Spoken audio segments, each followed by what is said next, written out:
चिन्तासन्तानहन्तारो यत्पादां भुजरेण वः स्वीयानां तान् निजाचार्यान् प्रणमामि मुहुर्मुहुः। यदनुग्रहतो जन्तुः सर्वदुःखातिगो भवेत् तमहं सर्वदा वन्दे श्रीमद्वल्लभनन्दनम्।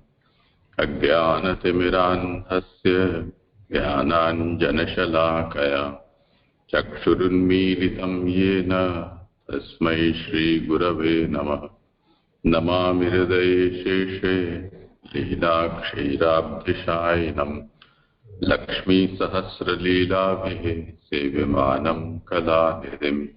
चतुर्भिश्च चतुर्भिश्च चतुर्भिश्च त्रिभिस्तथा षड्भिर्विराजते योऽसौ पंचधा हृदये मम। હિંમત જાત પૂછે પછી પાટના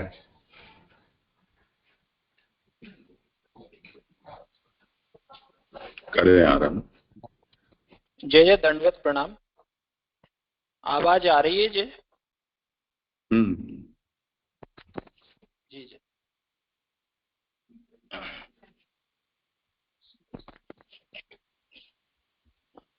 श्री महाप्रभु जी ने श्री सुबोधनी जी के सप्तधा अर्थ किए, जिसमें शास्त्रार्थ, स्कंदार्थ, प्रकरणार्थ और अध्यायार्थ ये 4 प्रकार से निबंध के अंतर्गत वर्णित है।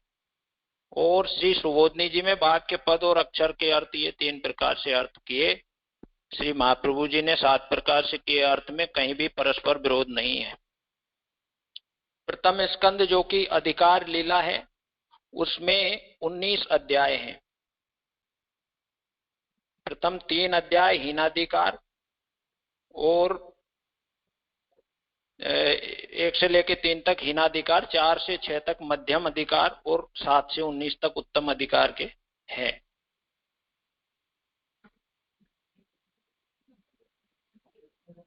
इस 7, 8 और 9 अध्याय ये जो उत्तम अधिकार के हैं, इसमें प्रथम दुख की हानि का वर्णन किया। इस खंड में 10वें अध्याय में पांडवों के सुख का वर्णन किया। 11वें अध्याय में द्वारकावासी भक्तों का सुख वर्णन है और 12वें अध्याय में परीक्षित जन की कथा का हमने अवलोकन किया। 13, 14 और 15 ये 3 अध्यायों में मोक्ष का वर्णन हुआ, वह देखा। अर्थात प्रथम 3 में दुख की हानि और 3 अध्याय में सुख की प्राप्ति और 3 अध्याय में मोक्ष का वर्णन। ये धृतराष्ट्र की मुक्ति, बीज रूपे युधिष्ठिर का घर से निकल जाना उसका कार्य है और पांडवों की मुक्ति फिर फल रूप है। 13वें अध्याय में विदुर जी के उपदेश से धृतराष्ट्र और गांधारी का वन चले जाना यह देखा। 14वें अध्याय में अपशकुन या उत्पातों को देखकर युधिष्ठिर का शंका करना तथा उसी समय अर्जुन का द्वारिका से आगमन, ये वर्णन हमने पढ़ा। फिर 15वें अध्याय में अर्जुन के मुख से भगवान के स्वधाम सिधारने का समाचार पाकर पांडव हिमालय की ओर घर छोड़कर चले गए, ये वर्णन देखा। 16वें अध्याय में परीक्षित का दिग्विजय करते समय पृथ्वी और धर्म का संवाद सुनना, ये वर्णन हमने पढ़ा। जब परीक्षित को राज्य देकर युधिष्ठिर चले गए, तब परीक्षित के जन्म के समय ज्योतिषी ब्राह्मणों ने जिन गुणों का वर्णन किया था, उसी के अनुसार परीक्षित ने पृथ्वी का पालन किया, पृथ्वी की रक्षा की करने लगे और उसी परंपरा को निरंतर बनाए रखने के लिए विवाह किया और 4 पुत्र जन्मेजय आदि को उत्पन्न किया और बहुत दक्षिणाओं वाला अश्वमेध यज्ञ भी किया, ये वर्णन आया। फिर किसी स्थल पर गाय के जोड़े को पांव से मारता हुआ राज चिन्ह धारण किए शूद्र रूप कलयुग को वीर राजा परीक्षित ने दिग्विजय के समय में वो कलयुग का निग्रह कर लिया। तो यहाँ शौनक जी ने पूछा कि राजा परीक्षित ने दिग्विजय में कलयुग का निग्रह किस लिए किया और पैर से गाय को मारने वाला राज चिन्ह धारण किए वह शूद्र कौन था। वह कथा सूत जी बता रहे हैं कि जिस कुरुजांगल में राजा परीक्षित निवास करते हैं, वहां भी कलयुग प्रवृत्त हो गया था। इस अप्रिय बात को सुनकर राजा परीक्षित ने धनुष उठा लिया वे रथ घोड़े हाथी और पैदल ऐसी सेना को लेकर दिग्विजय करने के लिए निकल पड़े। उन्होंने आसपास के सभी प्रदेशों को जीत लिया। तभी एक घटना घटी, उसे सूत जी ने सुनाया है।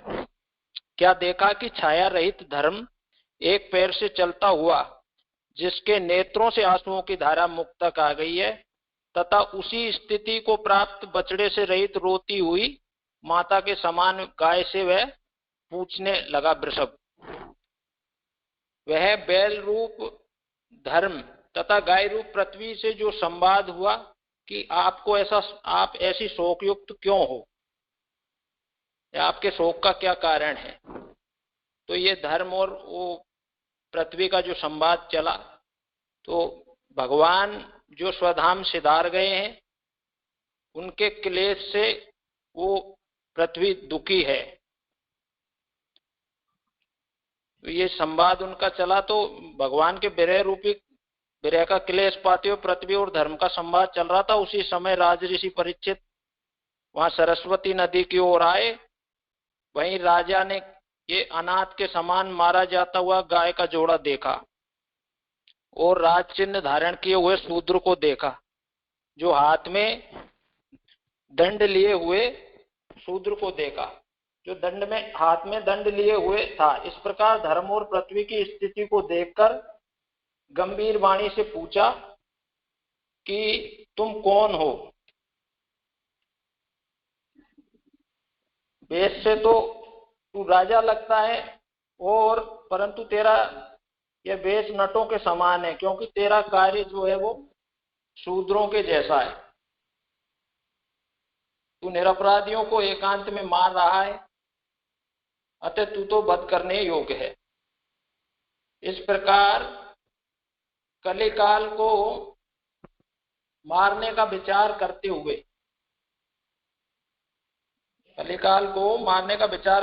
गाय और वृषभ के द्वारा जब कुछ भी ना कहा जाने पर राजा पूछ रहे हैं कि वृषभ से पूछ रहे हैं कि आपका कमल के समान सफेद वर्ण है, आप बैल रूपधारी कोई देवता है क्या?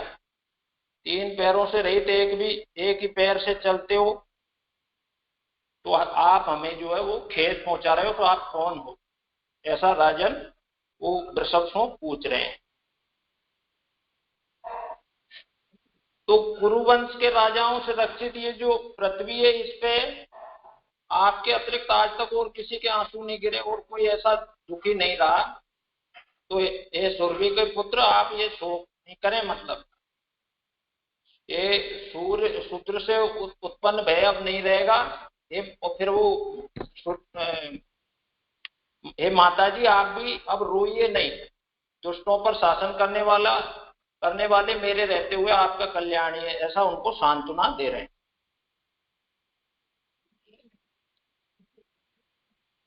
तो इस क्रम में अभी ये जैसे 10वें श्लोक में कि हमें निमित्त बनाकर आप इस शूद्र को भला क्यों मारने लगे, ऐसा प्रश्न कहीं वो सुरभि और वृषभ करें, तो उसके उत्तर में कि हे साध्वी, राजा कह रहे हैं कि हे साध्वी, जिस राजा के राष्ट्र में सारी प्रजा असाधु लोगों से पीड़ित रहती है, उस राजा की कीर्ति, आयु, ऐश्वर्य और गति ये नष्ट हो जाती है। तो संकट में पड़े हुए लोगों का दुख दूर करना ही राजा का सबसे बड़ा धर्म है। और ये कलिकाल बड़ा ही दुष्ट है तथा प्राणियों से द्रोह की भावना रखता है, तो मैं इसे मारूंगा। ये राजा उनसे कह रहे हैं, पृथ्वी से। तो ये सुरभि को जो है सांत्वना देने का ये जो विधि प्रस्ताव कलिकाल का जो वध है वो कहा। अब वह उनके सौरवे जो मतलब सुरभि के पुत्र बैल से भी कली का वध होने के लिए राजा पूछ रहे हैं कि आपके जो है ये सुरभि के पुत्र 3 पैर किसने नष्ट कर दिए, उसका हमें बताओ, वो कौन है जिसने आपके 3 पैर नष्ट किए हैं। तो श्री कृष्ण का अनुसरण करने वाले राजाओं का ये जो राज्य है, इसमें तो आपके समान दुखी तो और कोई नहीं है। इसलिए आप ये स्पष्ट कर दो कि आपके पैरों को छिन्न भिन्न करने वाला कौन है। ऐसा ये राजा सुरभि के पुत्र से पूछ रहे हैं। तो हे निरपराधी साधु रूप वृषभ, आपका कल्याण हो। आप ये बता दीजिए कि आपके रूप को विकृत किसने किया, 3 पैरों को किसने काटा, और वे कौन है जिसने पांडवों की कीर्ति को दूषित किया। अब तक ये 17वें अध्याय के 13वें श्लोक तक ये प्रसंग हमने गत 2 अगस्त को देखा था। आगे अब 14वें श्लोक से मैं करूंगा, जैसे करूं आपके आज्ञा हो। हाँ करो। तो ये आपके द्वारा जो ये कही गई सत्यता कि किसने आपकी ये स्थिति की है, वो पांडवों के यश को स्थापित रखने में धर्म मानी जाएगी और ये मेरी प्रतिज्ञा सिद्ध होती है। जो मेरी प्रतिज्ञा है दुष्टों का जो नाश, जो दुर्जनों का नाश करने की, और जो है सज्जनों को जो दुख देने वाले असाधु पुरुष है उनकी ऐसी जो मेरी प्रतिज्ञा वो सिद्ध होगी, आप ये बता दें। तो ऐसा ही आवासार्थ में ऐसा कह रहे हैं। तो ये 14वां श्लोक है कि जने नागस्यघम युंजन सर्वतो अस्य च मद भयम अनागस्वे भूतेषु ये आगस्य क्रन निरंकुशः आहर्ता अस्मि भुजम साक्षाद अमर्त्यश्यापि सांगदम। अपराध रहित मनुष्य पर जो अपराध करता है उसे सब ओर से मेरा भय है, वैसे ही निरपराधी प्राणियों पर जो निरंकुश अपराध करता है तो वह भले ही साक्षात इंद्र ही क्यों ना हो, मैं उसका भुजबंद युक्त हाथ काट डालने को तत्पर हूं। श्री सुबोधनी जी कि निरपराधी व्यक्ति पर जो अपराध लगाता है वह सब ओर से मेरे भय को प्राप्त करता है। वह देह धन यह लोक और परलोक संबंधी मेरे द्वारा किए गए भय को प्राप्त होता है, यहाँ तक कि उसके संबंधी पुत्रादि भी डरे हुए रहते हैं। तो यहाँ प्राप्नोति ऐसा यदि अध्याहार करें तो करने पर जिनने अपराध किया ही नहीं है उस अपराध करने का आरोप लगाने वाले मत को मेरा सब ओर से भय उपस्थित रहता है।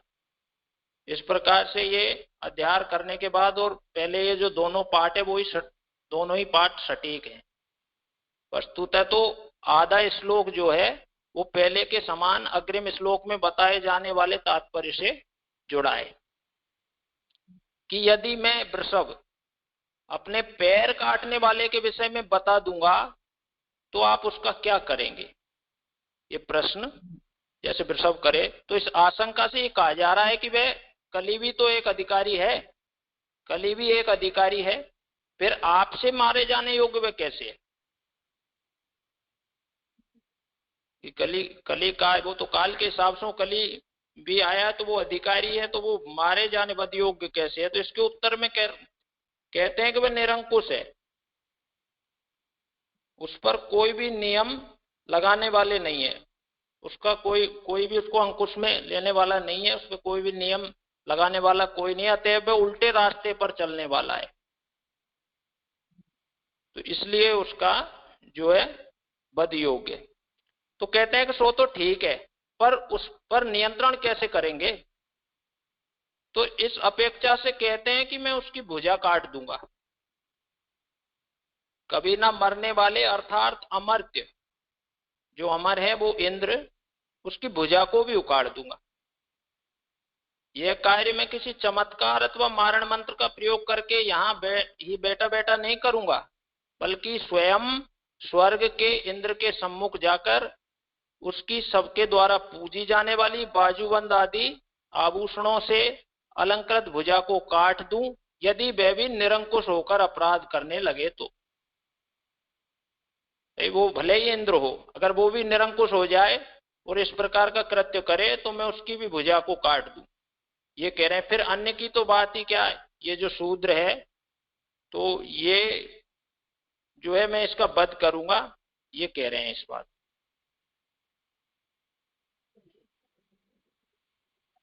तो ये जय 14वां श्लोक यहाँ हो गया। कुछ हो विचार नहीं किसी।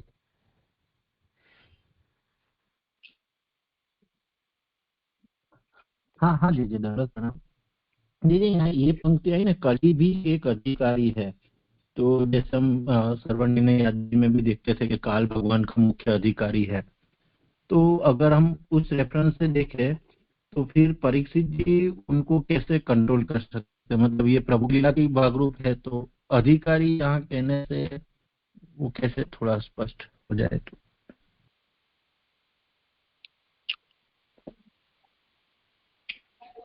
ये तो प्रश्न है ना।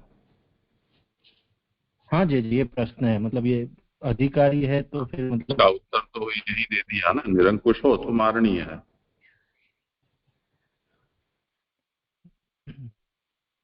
मतलब परीक्षित जी का इतना सामर्थ्य है कि भले वो अधिकारी है फिर भी वो उनकी भुजा काट के उनको मार सकते हैं, ऐसे।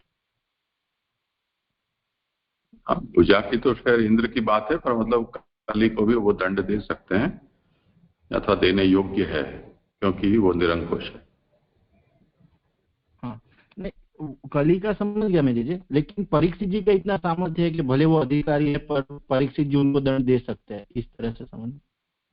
मैं खाली अधिकारी हाँ, के लक्षणों को निरंकुश होने के कारण वो दंड दे सकते हैं। जी जी जी जी, प्रणाम जी।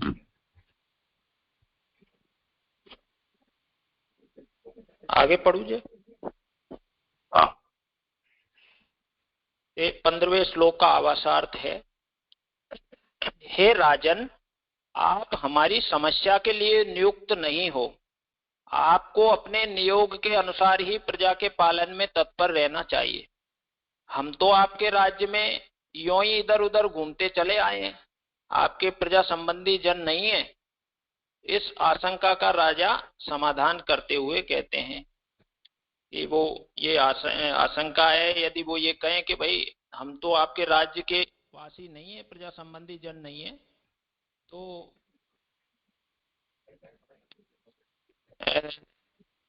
हमें मतलब आप हमारी समस्या के लिए नियुक्त नहीं हो।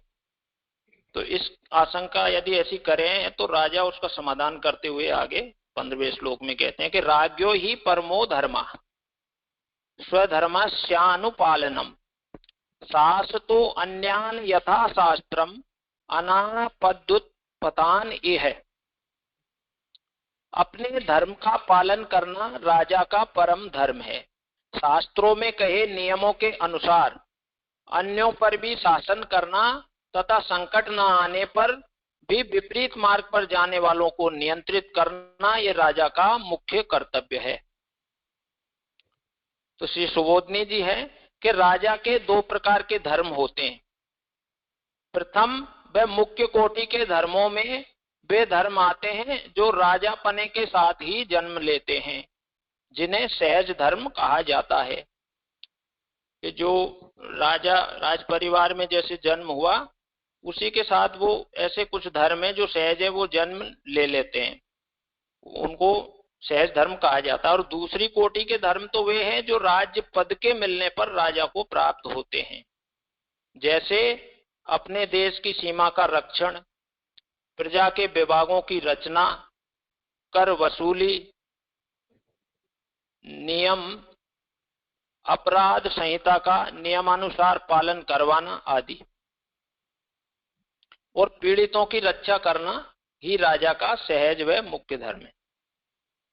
ये जो कर वसूली करना, अपराध संहिता का नियमानुसार पालन करवाना आदि, ये तो राजा के दूसरी कोटि के धर्म है।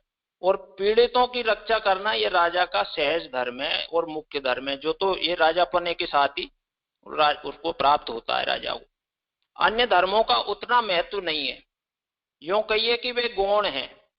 सहज धर्म जो है वो व्यापक है, वो किसी सीमाओं से बंधा हुआ नहीं है, मतलब वो व्यापक है, वह राष्ट्र की सीमाओं से बंधा हुआ नहीं है। जैसे जो कोई पत्नी को पीट रहा हो उसका भी निवारण करना चाहिए, परंतु शक्ति के न होने पर चुप्पी साधना पड़ता है। ये एक समस्या होती है। जैसे कोई किसी की पत्नी को पीट रहा हो तो उसका भी निवारण करना चाहिए, परंतु शक्ति ना हो तो फिर तो चुप रहना पड़े। तो राजा में तो शक्ति का अभाव होता नहीं है, उसे अपने मुख्य धर्म स्वधर्म या सहज धर्म का ही पालन करना चाहिए। जो चाहे अन्य है, राज्य संबंधी नहीं है, तो भी बिना किसी विपत्ति के आए ही खोटे मार्ग में प्रवृत्त होते हैं तो उनको वश में करना ही चाहिए। भले ही वो कोई राज्य संबंधी नहीं हो तो भी वो सहज धर्म में उसका पालन करना चाहिए राजा को। और जो शासन छोड़कर विरक्त हो तो उसकी बात मैं नहीं करता, परंतु दूसरों की आरती हरण करना मेरा तो स्वधर्म है, अतः आपको उस आताताई का नाम बता ही देना चाहिए। तो वो सुरभि और सुरभि के पुत्र वो वृषभ से ये पूछ रहे हैं कि आप इस प्रकार से मतलब कि आप उसका नाम मुझे बता ही दो, वो कौन है जिसने आपकी ये स्थिति की है। ये 15वां श्लोक हो गया।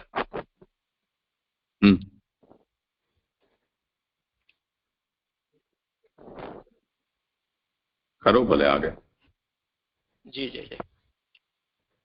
16वें श्लोक का आवासार्थ है कि जो बहिर्मुख हो रहा है वह कली का निग्रह नहीं कर सकता, अथवा जो भगवती नहीं है वह भी कली को नहीं जीत सकता। यद्यपि राजा परीक्षित के दोनों ही रूप नहीं है, राजा तो भगवती भी है और अबहिर्मुख भी है, तथापि अभिमान के कारण बहिर्मुख व अभगवदीय जैसे जान पड़ते हैं।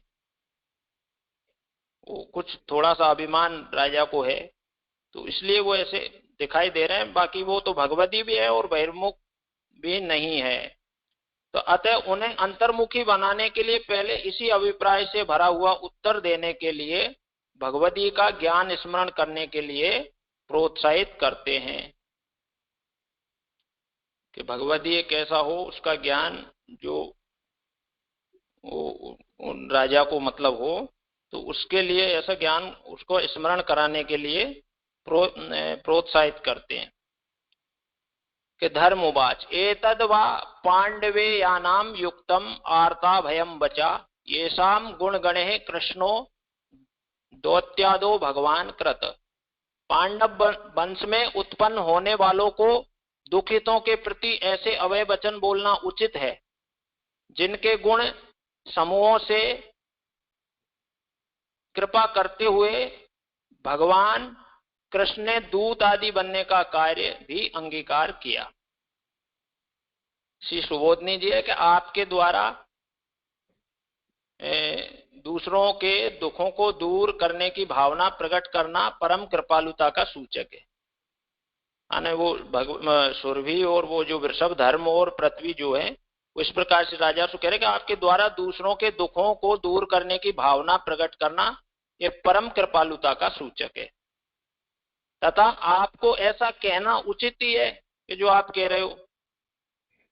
आर्तों को अवयदान देने वाले वैसे आपके वचन यद्यपि अभिमान के सूचक हैं तो भी दूसरों का दुख निवारण करने के लिए कहे गए हैं, किसी कोई अपनी बड़ाई की भावना से कहे गए वचन नहीं है।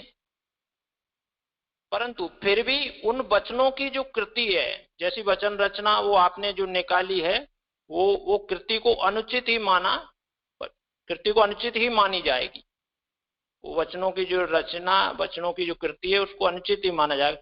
अन्य को पीड़ा देने वाले पदार्थ धर्म नहीं माने जा सकते।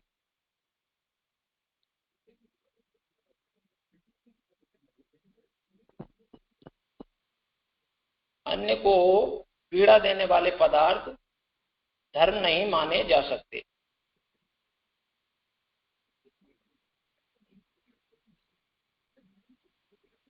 आरती के निवारण रूप भगवतीय धर्म को आगे लाकर ही भगवान पूर्वजों के वशीभूत हो गए। ये आप उसका वध करो तो ये तो दूसरे को जो है वो पीड़ा देने वाले जो ये धर्म नहीं माना जा सकता। ऐसा अभिमान आप जो अपमान पूर्वक जो वचन आप उच्चारण कर रहे हो, तो आरती के निवारण रूप भगवतीय धर्म को आगे लाकर ही भगवान जो है पूर्वजों के वशीभूत हो गए। आपके पूर्वजों के जो भगवान ने दूत आदि बनने का कार्य जो अंगीकार किया वो दूसरों के आरती निवारण रूप जो गुण उनमें आपके पूर्वजों में था उसी से वो वशीभूत हो गए।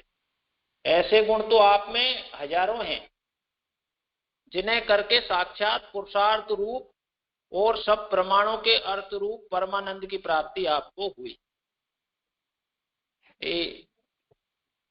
परमानंद की प्राप्ति आपको हुई तो मैं तो ये समझ पा रहा हूँ जो इसमें कि जैसे वो गर्भ में जो भगवत दर्शन उनको हुआ और पुरुषार्थ रूप ये जो आपको प्राप्त हुआ और परमानंद की प्राप्ति आपको हुई, तो ऐसे गुण तो आप में हजारों। इन वचनों को कहकर धर्म ने परीक्षित को स्वयं के भ्रांत होने की स्थिति का आक्षेप किया है।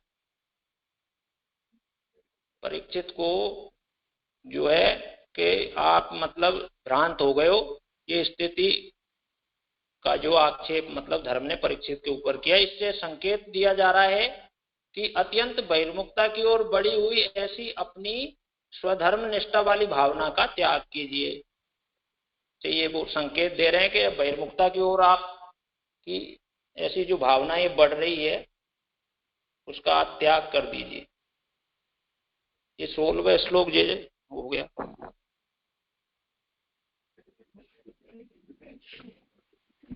धन्यवाद ब्रह्म जी।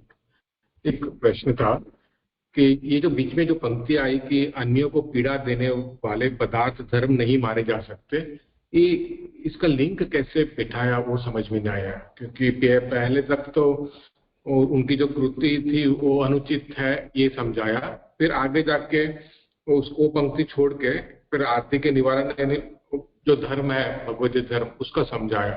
तो ये पंक्ति का तात्पर्य क्या है यहाँ पे लाने का? नहीं, मैं तो इसमें ये समझ पा रहा हूँ कि जैसे ये ऊपर से जो कहा है नहीं कि आप ये भले ही दूसरों का दुख निवारण के लिए आपने ऐसे वचन उच्चारे हों कि उसका वध कर दूंगा, आप बताएं, तो ये भले ही ठीक है, फिर भी भगवती के हिसाब से ये जो वचन रचना है वो आपकी उचित नहीं है। आप भगवती कभी किसी को वध पीड़ा ये देने की बात कैसे वो कर सकता है, वो तो भगवत आश्रित रहता है सदा। तो ये इस प्रकार से शायद कहे गए हों कि अन्य को पीड़ा देने वाले पदार्थ धर्म नहीं माने जा सकते। मैं तो ये समझ पा रहा हूँ। हाँ, ठीक लग रहा है।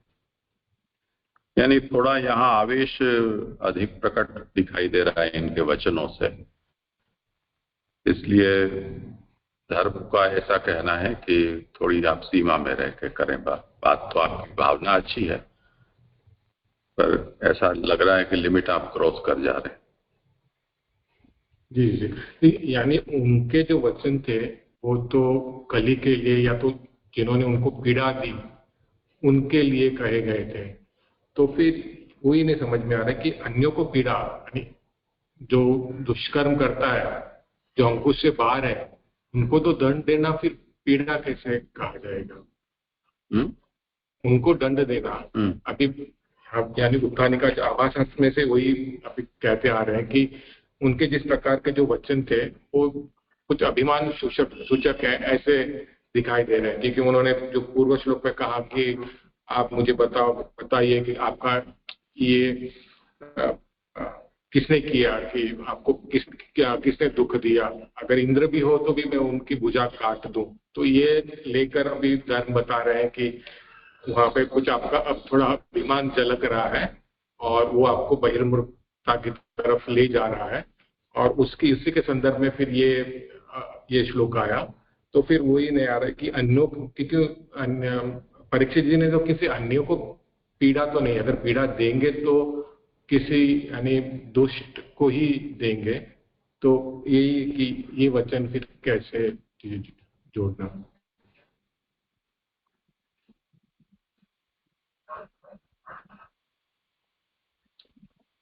लेखकार इसका इसी तरह से संदर्भ बता रहे हैं कि आहर्तास्मि भुजम साक्षात अमृतस्यापि सांगदम, ये जो 14वें श्लोक में कहा है, तो इत्यादि वचन वाच्य कृते है तथात्वादिति भावः। उन वचनों में कही गई जो कृति है उसको यहाँ पर इस अभिप्राय से वर्णित किया गया है। तो जैसे ये कहा कि यद्यपि इदम वचनम अभिमान सूचकम भवति तथापि परदुख निवारणार्थम उक्तम न तो स्वोत्कर्ष ख्यापनार्थम। परीक्षित के ये वचन है उनमें अभिमान झलक रहा है ऐसा लगता है प्रथम दृष्टि से, परंतु ये परदुख निवारण के लिए कहा गया होने से इसमें अपने उत्कर्ष को बताना है, ये परीक्षित का निगूढ़ आशय नहीं है, पर कृतिस्तु अयुक्तैव इति भावः। कृति जो है वो तो अयुक्ति है, क्योंकि अन्य की पीड़ा से किया गया जो पदार्थ है वो धर्म नहीं हो सकता है। जिसके हित में हमें कुछ करना है उसका हित करो, वो तो ठीक बात है, पर किसी अन्य को पीड़ा देकर किसी का हित करना ऐसा तो कोई आवश्यक नहीं है ना, बिना पीड़ा दिए भी किया जा सकता है। तो जैसे कोई दो लोग लड़ रहे हैं, एक कमजोर पड़ रहा है तो हम दूसरे के ऊपर टूट पड़े मारपीट करने के लिए, वही एक रास्ता थोड़ी है। दोनों में से किसी के भी प्रति हमारी शत्रुता नहीं है, पर दोनों आवेग में हैं। अब या तो दोनों को खींच के और अलग ले जाओ, तो किसी को मारने पीटने की जरूरत नहीं है, आवेग शांत हो जाएगा। तो जो हाथापाई की बात है वो बोलचाल से खत्म हो जाएगी। तो ऐसा भी तो किया जा सकता है। तो इसलिए कहा कि नहीं अन्य पीड़या कृत पदार्थो धर्मो भवति। जी जी स्पष्ट हुआ जी। और आगे जो पंक्ति में आई कि यानी आपको अर्थरूप परमानंद की प्राप्ति आपको हुई, तो यानी इससे क्या समझना, जैसे कि अर्थरूप परमानंद की प्राप्ति आपको हुई, उन्होंने जैसे यानी घर में जब जो स्थिति थी उसका वर्णन करके कहा है, क्योंकि उसके पूर्व ऐसा आ रहा है कि आप में उस प्रकार के तो हजारों गुण हैं, लेकिन घर में तो उस प्रकार के गुण तो बाद में डेवलप हुए होंगे, घर में उसे कैसे समझे? हाँ, करो समाधान।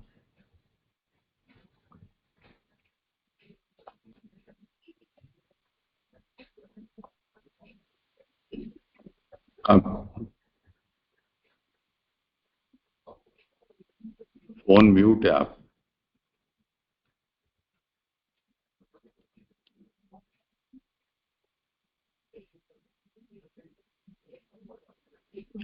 मूल में ये कहा है कि जिन अनंत गुणों के कारण भगवान श्री कृष्ण ने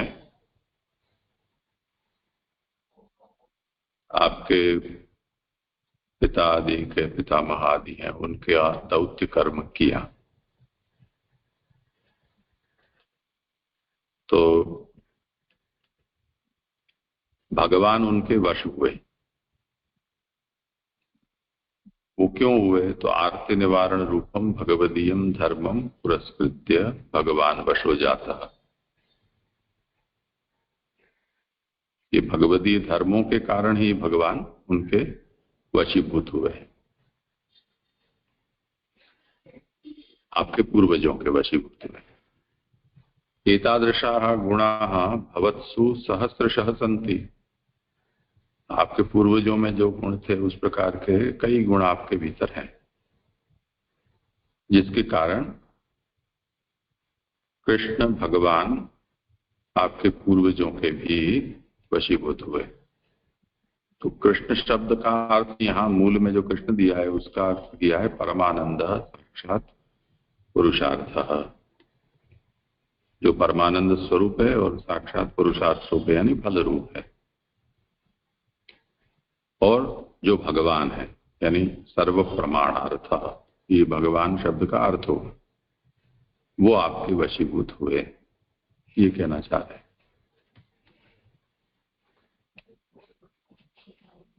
जी जी स्पष्ट हुआ।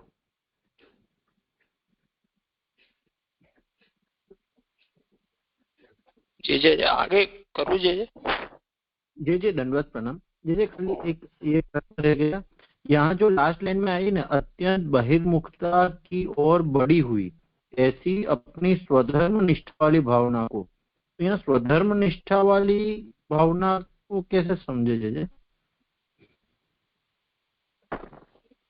वो आगे आना विषय, जो राज परिवार में होते हैं उनमें कुछ सहज धर्म होते हैं और कुछ राज्य पद प्राप्त होने के बाद आते हैं धर्म।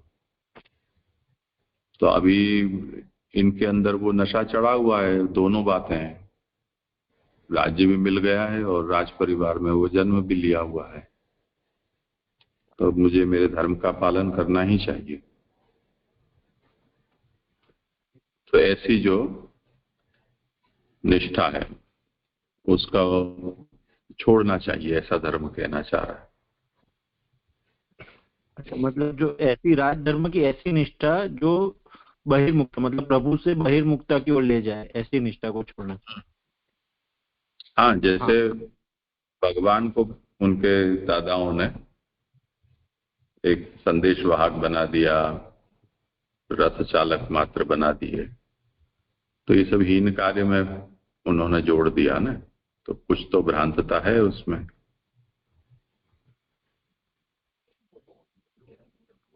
हाँ हाँ जी जी, स्पष्ट हुआ। मतलब वो जो शब्द यूज किए उसकी महाप्रभु जी सुबोध जी। हाँ हाँ जी, स्पष्ट हुआ। इसलिए लेखकार ने इसको ये ही स्पष्ट किया है कि भ्रांतता क्या है इसमें कि साक्षात पुरुषार्थ भूतस्य भगवतो दौत्यादि हीन कर्मसु योजनेन भ्रांतत्वमपि आक्षिप्तम। जो साक्षात पुरुषार्थ रूप है यानी फलस्वरूप है, ऐसे भगवान को दौत्य कर्म जैसे हीन कर्म में जोड़ दिया, तो ये तो बहुत बुरी बात है ना, कुछ भ्रांतता उसमें है। तो ऐसा नशा स्वधर्म पालन का चढ़ जाए कि जिसमें हमें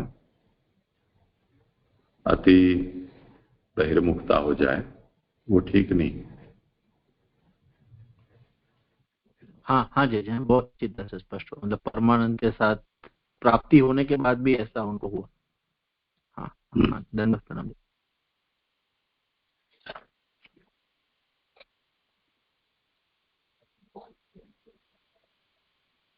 पढ़ू जे आगे। हाँ करो। जी जी। इस प्रकार भगवत परक बनने का उपदेश देकर अब धर्म के सूक्ष्म तत्व का उपदेश दे रहे हैं। न वयम क्लेश बीजानी यत शिव पुरुषर्षुवा पुरुषम तम बीजानीमो वाक्य भेद विमोहिता केचिद विकल्प वशना आहुरात्मानम आत्मना देवम अन्ये परे कर्म स्वभावम अपरे प्रभु। हे पुरुषों में श्रेष्ठ, वाक्यों के अनेक भेदों से विमोहित हुए उस पुरुष को हम नहीं जानते जहां से क्लेश के बीज हुए हों। श्री सुबोधनी जी कि यहाँ कुछ लोगों का यह मत है कि विकल्प, ऐसा नहीं है तो वैसा है, ऐसा नहीं है तो वैसा नहीं है, और ऐसा है तो वैसा है आदि, ये तर्क वितर्कात्मक विचारों को विकल्प कहा जाता है, जिनमें द्वंद्व भाव की संभावना होती है। तो ये रूपी वस्त्रों से, विकल्प रूपी वस्त्रों से ढका हुआ स्वयं के सुख दुख का कारण जो है वो आत्मा है। कुछ भाग्य को कारण मानते हैं, कुछ कर्म को, कई स्वभाव को ही इन सब स्थितियों का आधार मानते हैं। तो कई ऐसे हैं जो इन सब के मूल में प्रभु को कारण मानते हैं।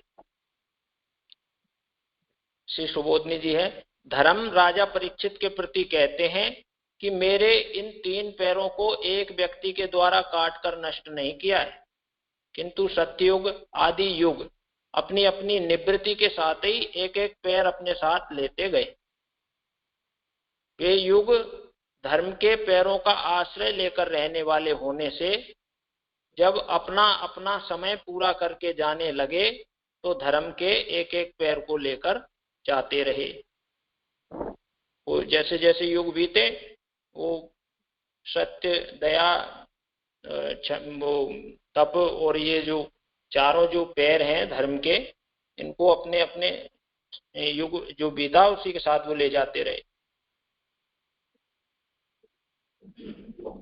तो द्वापर में वह जो धर्म है वह 2 पैर वाला ही रह गया। वेद तथा स्मृति इन 2 प्रमाणों वाला ही वह धर्म रह गया। जैसे इसमें जो 2 प्रमाण हो रहे उनका मुझे ज्ञान नहीं है, जो आप बाद में इसका समाधान। इसलिए निर्णायक प्रमाण के अभाव में वस्तुतः किसी ने भी कुछ भी नहीं किया। ये कह रहे हैं कि किसी ने कुछ नहीं किया और इस बात का कोई निर्णायक प्रमाण भी नहीं है। जो कुछ भी किया है वह या तो काल ने किया है या भगवान ने, यह सब स्वभाव से ही होता है। अतः आपके प्रश्न का मांगा उत्तर जो है वो घटित नहीं हो सकता कि आप जो पूछ रहे हो को बताओ ये किसने आपकी ये स्थिति की है, तो किसको बता दें। तो ये सब जो आपका प्रश्न है इसका उत्तर ही घटित नहीं हो रहा। काल में अथवा भगवान में यह कुछ भी नहीं कर सकता। उनने प्रमाण का बोध होने पर अपने अधिकार के अनुसार पदार्थों को जानकर यह वैसा ही करेगा। ये जो काल है वो अपने अधिकार के अनुसार ये पदार्थों को जानकर वैसा ही करेगा। तो इस प्रसंग में कोई भी बात स्पष्ट रूप से नहीं कही जा सकती। हे पुरुषों में श्रेष्ठ, जो हे पुरुषों में श्रेष्ठ, ये धैर्यशाली लोग मुझे पुरुष के रूप में देखते हैं। ये जो वाक्य है इस न्याय के अनुसार यहाँ पुरुष के अंतर्गत ही भगवत दृष्टि की गई है। यानी जो पुरुष है, पुरुष को ही भगवत दृष्टि से देखा गया। इस पर भी आप तो पुरुषों में श्रेष्ठ हो,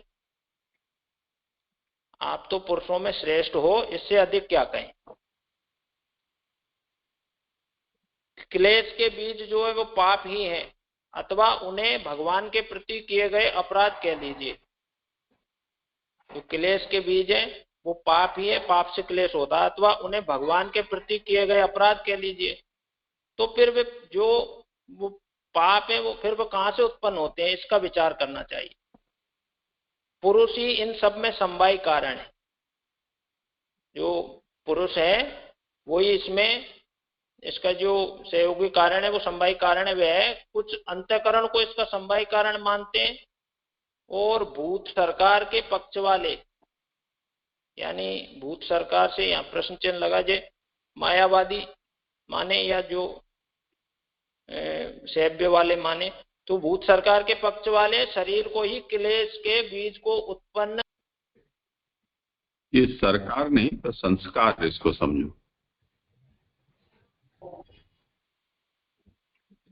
भूत संस्कार दीजिए।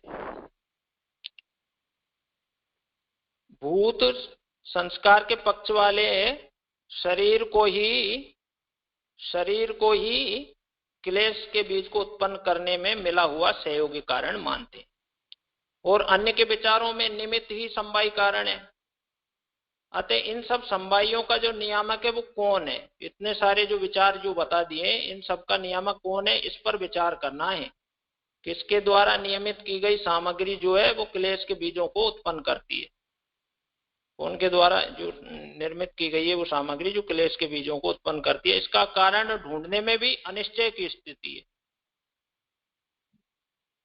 तो वह एकमात्र पुरुष ही है, क्योंकि और कोई दूसरा तत्व जो है वो नियमन नहीं कर सकता। अब ये निश्चय हुआ कि वह एक पुरुष ही है मात्र, दूसरा तो कोई इस बात का नियमन नहीं कर सकता। अब वो पुरुष जो है वो 5 भागों में विभक्त है, व्यष्टि, समष्टि, पुरुष, काल तथा पुरुषोत्तम। तो इन 5 में परम समवायी कौन है, ये अनिश्चय की स्थिति है। ये पुरुष 5 भागों में विभक्त है, वो इसमें परम समवायी कौन है, ये जो है अनिश्चय की स्थिति है। व्यष्टि तो आत्मा और ये व्यक्तिगत जो एक छोटी इकाई है ये, और समष्टि जो समग्र ये ब्रह्मांड, और इसमें जो इसके नियामक वो जो पुरुष ही ब्रह्मांड रूप हो गए, और एक ये पुरुष है, काल है, वो नियामक है कि फिर पुरुषोत्तम है। ऐसे 5 में परम समवायी कौन है, ये अनिश्चय की स्थिति है। विचार करने वाले के अंतःकरण के अनुसार जो है वाक्य भेदों के द्वारा हम सभी के मोहित होने से इस प्रसंग में विचार करने की असमर्थता रहती है।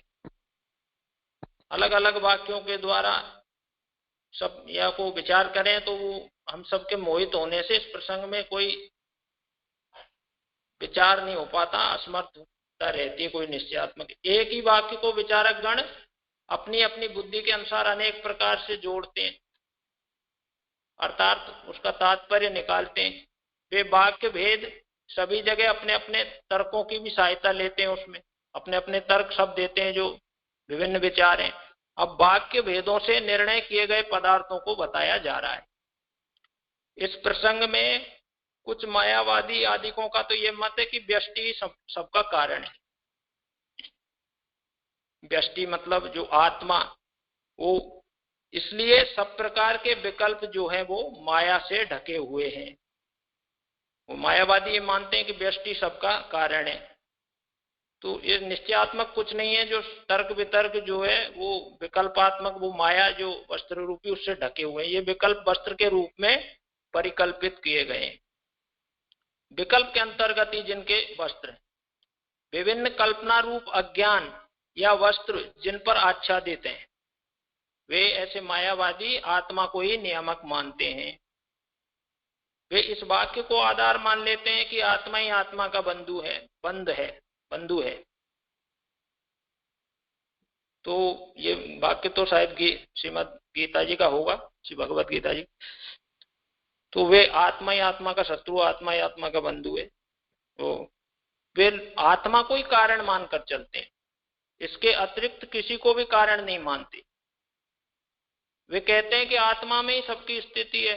दूसरी ओर जो समष्टि को सबका मूल आधार मानने वाले हैं वो पौराणिक है।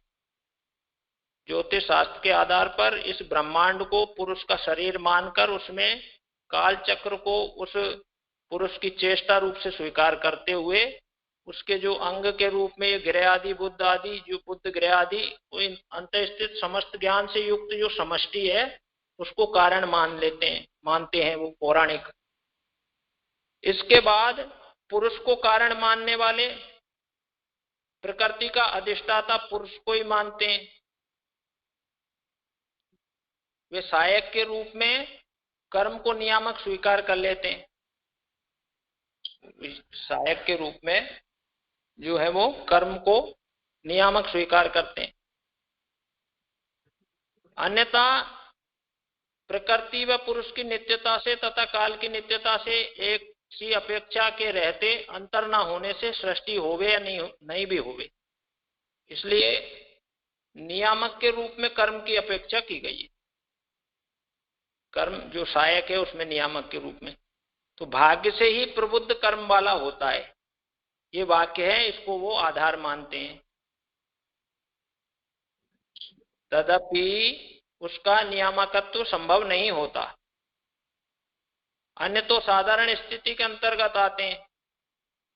तो सिद्ध यह हुआ कि कर्म सहित पुरुष भी क्लेश के बीज का हेतु है। जो ये पुरुष को कारण मानते हैं वो ये मानते हैं कि कर्म सहित जो पुरुष है वो क्लेश के बीज का हेतु है।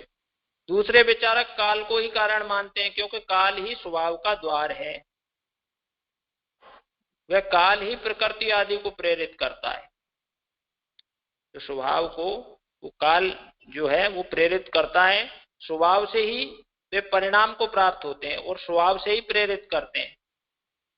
जैसे गीता जी में ही शायद सुख रूप भी मैं हूं और दुख रूप भी मैं ही हूं, ऐसे जो काल भगवान के जो वाक्य हैं, यद्यपि ऐसा कथन करने वाले तो पुरुषोत्तम ही हैं, तो भी इस प्रकरण के अंतर्गत उन्होंने अपने आप को काल रूप बताया। और शेष वाक्य जो है वो काल के द्वारा कहे गए। तो काल वह शक्ति है जिसके बस में हुआ यह लोक वायु से चलाए गए बादलों के समान रहता है। बादल जैसे वायु से इधर उधर गति करें, ऐसे ही काल के द्वारा ये लोक जो है गति करता है। इन वाक्यों से काल की सत्ता सिद्ध होती है। अन्य दार्शनिक जो है फिर वो पुरुषोत्तम को सबका मूल कारण मानते हैं। वे पुरुषोत्तम ही सब में प्रविष्ट हुए सब कार्यों को करते हैं। काल आदि में भी वे ही प्रविष्ट हैं। यद्यपि काल का प्रभुत्व यूं तो सर्वत्र है, तथापि वह प्रभुत्व उसका अपना नहीं है। वह काल जो है वो उसमें जो प्रभुत्व है वो भगवान की प्रेरणा से ही है। भगवान का दिया हुआ काल भगवान की प्रेरणा से ही सब करता है। काल में सर्वपने का अभाव होने से उसके कार्यों में विषमता, निर्दयता आदि देखे जाते हैं। काल और आत्मा के विवेचन को आगे बताएंगे। काल में नियामकत्व तो है परंतु सर्वत्व नहीं है। जैसे ये 17-18 दो श्लोक हो गए, पर जे ये तो ठीक से समझ नहीं पड़ा। मैंने कोशिश भी करी, आप कृपा करके इसको कुछ समझाएं तो बड़ी कृपा हो। हाँ, किसी को करना हो इसमें प्रयत्न तो करो।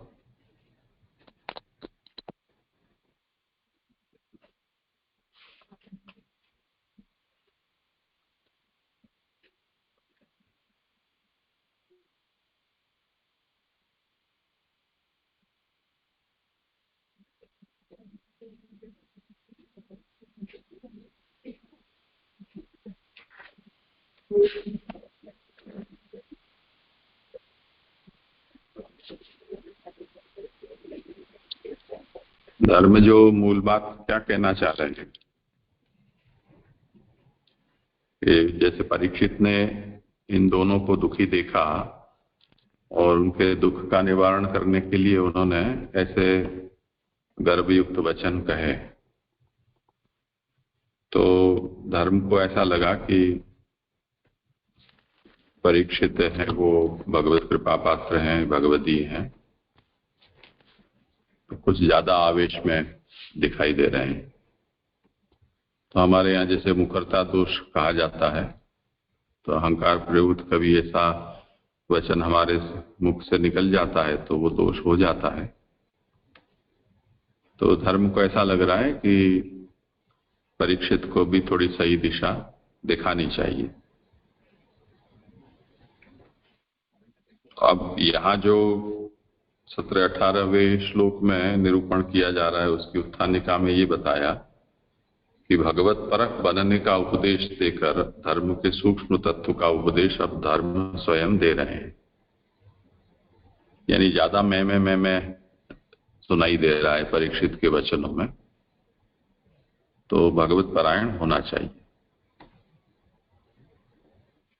तो अब परीक्षित को जो प्रकट रूप से ये दिखाई दे रहा है कि शूद्र रूप धारण करके और ये कली इनको प्रताड़ित कर रहा है, तो ये दुखी हो रहे हैं। तो किसी को भी सुख दुख क्यों होता है, इस मूल तत्व को हमें समझने का प्रयास करना चाहिए।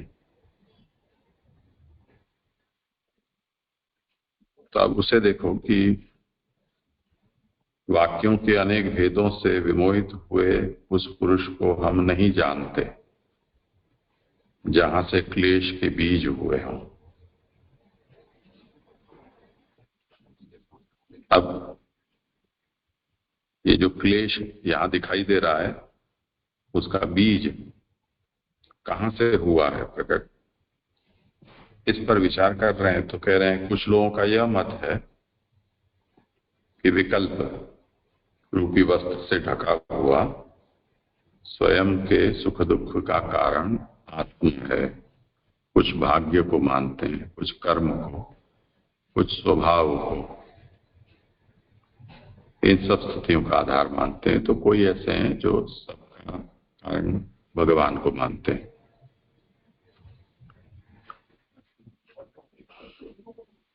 अब वो किस प्रकार से मानते हैं उसका यहाँ विवेचन किया गया है।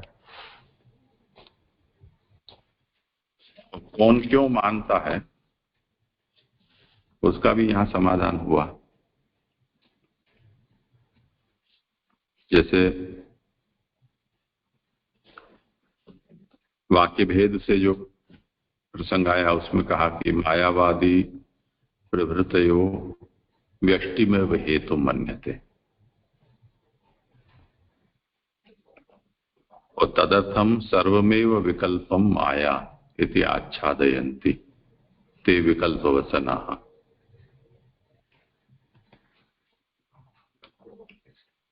विकल्प वसन का मतलब क्या है कि विविध प्रकार की कल्पना रूप जो ज्ञान ही जिनका वस्त्र है, ऐसे विकल्प वसना। तो वो क्या कहते हैं कि जो आत्मा है वो ही इसका सुख दुख का बंधु है, क्योंकि भगवान कहते हैं कि आत्मैव आत्मनो बंधु। तो आत्मा के अतिरिक्त और कोई इसमें हेतु नहीं है।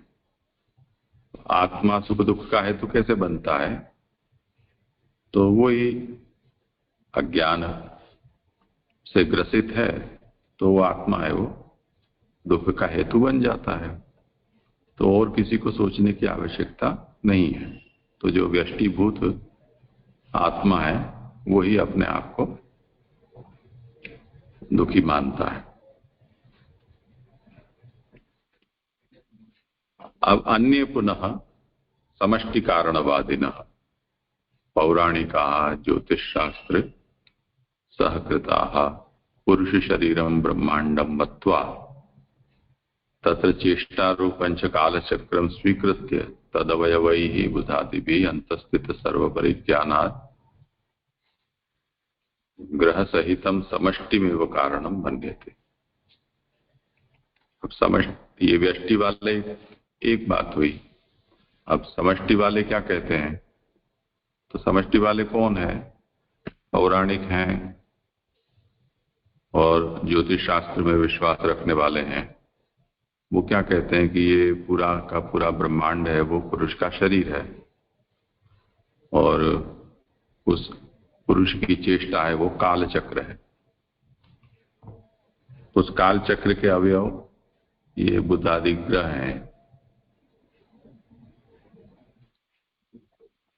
तो अब उनकी इच्छा से ये सब कुछ घूम रहा है, फिर रहा है। जिसका जैसा काल घूमेगा वो पूरा का पूरा चक्र, तदनुसार लोगों को सुख दुख का अनुभव होता है। तो इन सब का कारण समष्टि है, ऐसा ये लोग कहते हैं। और अन्य जो हैं,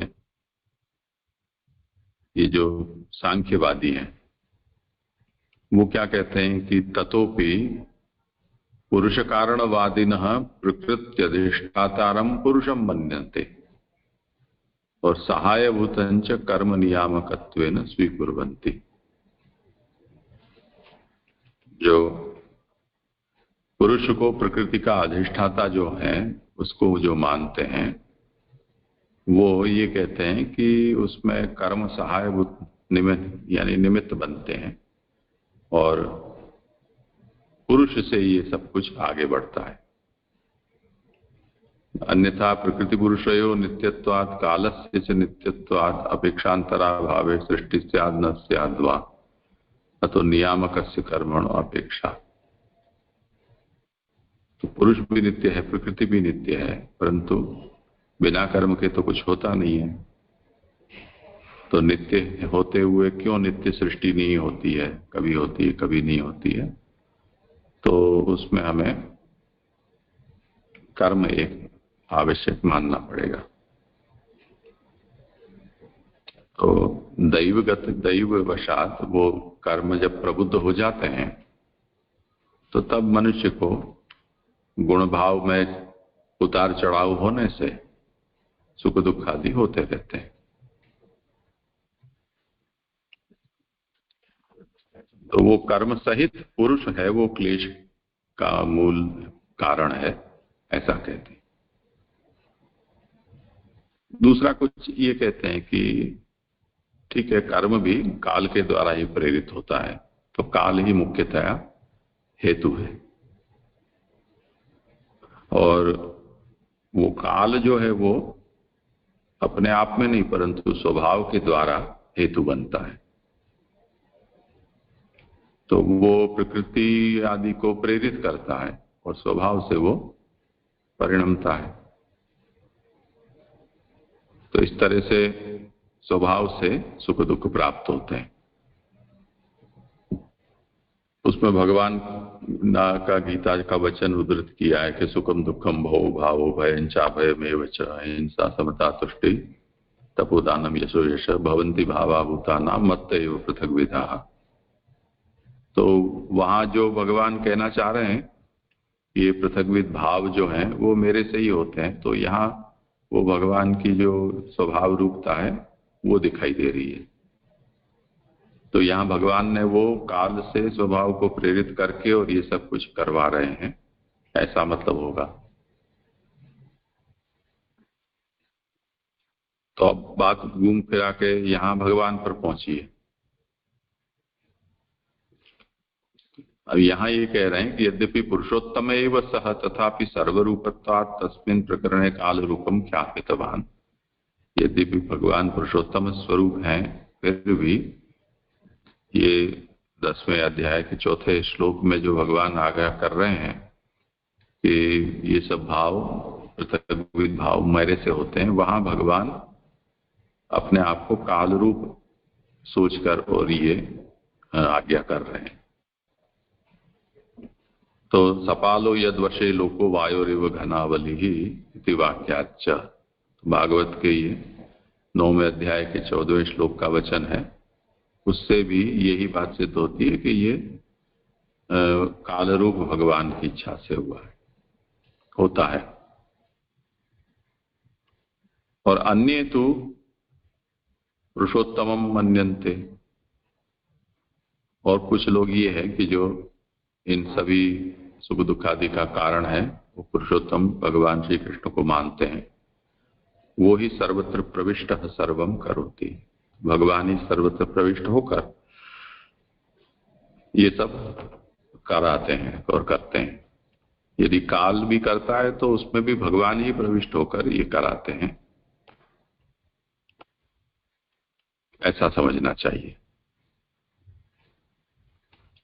वैसे काल को भगवान ने बहुत कुछ सामर्थ्य दे रखी है, इसलिए काल भी ऐसा लगता है मानो कि वो भगवान ही हो, परंतु उसका जो सामर्थ्य है वो स्वतः नहीं है, भगवान की प्रेरणा से है। तो इस प्रकार जो लोग सुख दुख के बीज के विषय में विचार करते हैं, उनमें सब लोगों की भिन्न भिन्न मत हैं। अब उसका विषय आगे और चलेगा।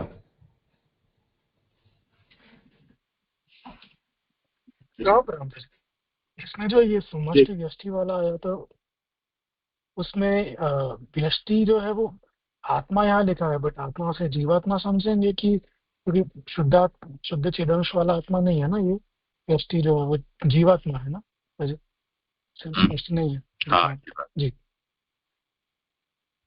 जी जी। प्रश्न का यहाँ पे जो आ रहा है कि पुरुष 5 भाग में विभक्त हुआ है, व्यष्टि समष्टि पुरुष काल और पुरुषोत्तम, ये थोड़ा जल्द समझना था कि पुरुष वापस पुरुष आया और फिर पुरुषोत्तम ने पुरुष से विभक्त हुआ है, वो भी थोड़ा नहीं, क्योंकि पुरुषोत्तम हम सबसे ऊपर गिनते हैं, फिर उसका में भी विभक्त हो सके, तो ये थोड़ा जो विभक्त किया है वो समझ में नहीं आया। तो यहाँ इन्होंने जो निरूपण किया है कि केचित विकल्प वसना आहु आत्मानम, फिर कोई दैवम, अपरे कर्म स्वभाव प्रभुम, ऐसे। तो यहाँ जो धर्म गिना रहे हैं उनको महाप्रभु ये समझा रहे हैं कि भले ही नाम यहाँ ये सब दिए हैं, पर ये है तो भगवान के ही कोई न कोई रूप ना, तो उसको कहते हैं कि तेज पुरुषा।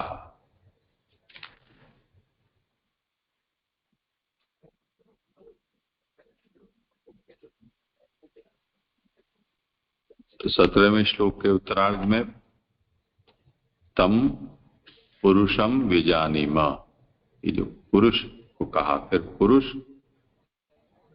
के विविध प्रकार कौन कौन से हैं तो ये सब बताएं। ठीक है।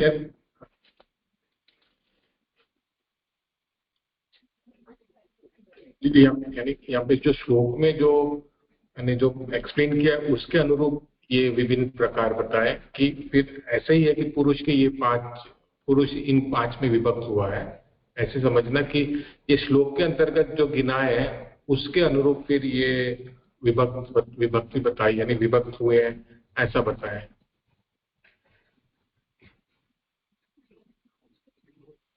यहाँ उन्होंने किया है कि नहीं,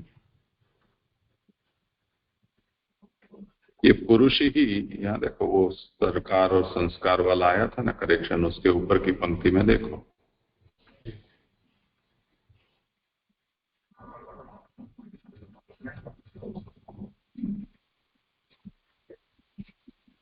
क्लेश के बीज पाप ही है अथवा उन्हें भगवान के प्रति की अपराध कह लीजिए, तो वे कहाँ से उत्पन्न होते हैं, इसका विचार करना चाहिए। पुरुष ही इन सब में समवायी कारण है, ये बात हुई।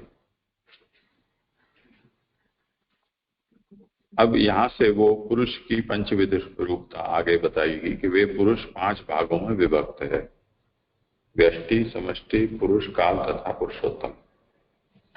तो अब जो पुरुष ही समवायी कारण है, तो व्यष्टि पुरुष, समष्टि पुरुष, या प्रकृति वाला पुरुष, या काल पुरुष, या प्रभु पुरुषोत्तम पुरुष, कौन सा पुरुष, ऐसे करके और उसको समझाएं। जी जी, स्पष्ट हुआ।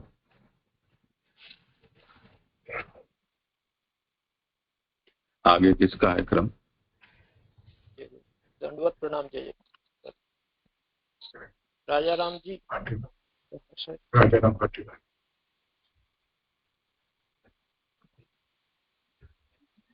हाँ जी, दंडवत मेरा चलेगा क्रम। हाँ करो। मेरा 19 से 22 है। तो 19वें श्लोक का अवतार। भगवान जब सभी में प्रविष्ट हैं और वे ही सब कुछ कर रहे हैं, तो फिर दिखाई क्यों नहीं देते? उसके उत्तर में कहा जा रहा है, अप्रत्यक्षार्थ अनिर्वच्याद इति केशवपि निश्चय अत्रानुरूपम राज ऋषि विमर्श मनुष्य। वे प्रभु, श्लोकार्थ, वे प्रभु तर्क से समझे नहीं जा सकते और कोई उनकी व्याख्या नहीं कर सकता। कितनों का ही ये निश्चय है। इसलिए हे राज ऋषि, अब इस प्रसंग में जो आपके अधिकार के अनुरूप हो उसे करने में अपनी बुद्धि से विचार कर लीजिए। तो यहाँ पर सुबोधनी जी यहाँ समझा रहे कि भगवान जब सभी में प्रविष्ट है तो वे ही सब कुछ कर रहे हैं, तो फिर दिखाई क्यों नहीं देते? इसके बारे में यहाँ महाप्रभु जी बता रहे कि यद्यपि उन भगवान के विषय में शास्त्रों के प्रमाणों से सामान्यतः यह तर्क दिया जाता है कि वे समस्त वस्तुओं में वस्तु स्वरूप से विद्यमान हैं और तत्व को जानने वाले उन्हें देखते हैं। तद्यपि स्पष्ट रूप से सिंह को पकड़ने के समान ईश्वर को पकड़कर बताने वाला कोई तर्क नहीं है। तो जिन लोगों ने भगवान को जान लिया है, वे ये क्यों नहीं बताते कि वे किस प्रकार का है?